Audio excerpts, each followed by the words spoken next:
Là d'attendre depuis 3 ans pour la mise en œuvre effective de la mutation des médias publics en société d'État, les travailleurs de ces médias regroupés au sein du Synatic étaient ce matin dans la rue.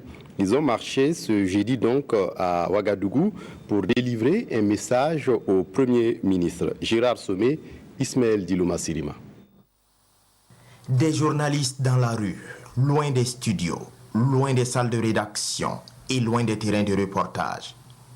En rang serré, ils marchent pour dire qu'ils en ont marre d'attendre depuis près de 3 ans l'opérationnalisation des médias publics en société d'État.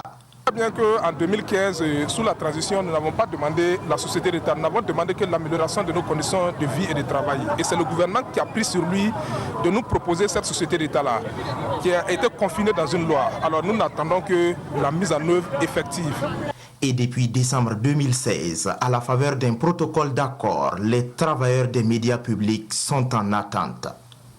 Mais aujourd'hui, ils disent constater un recul du gouvernement à faire basculer les médias publics dans le statut de société d'État.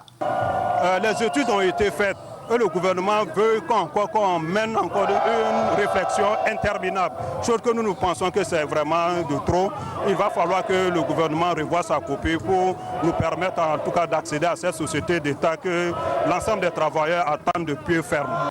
Dans leur marche, les agents des médias publics ont fait une halte au Premier ministère où ils ont remis une lettre à l'autorité. Le premier point, c'est la mise en œuvre diligente, sans condition, du passage de la RTB des éditions Sidoa à la société d'État, conformément aux recommandations faites par la commission mixte interministérielle, c'est-à-dire avec l'ensemble du personnel et avec l'accompagnement de l'État.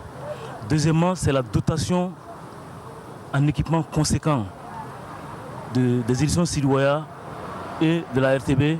En l'absence du Premier ministre, son directeur de cabinet promet transmettre les doléances du Synatic à qui de droit.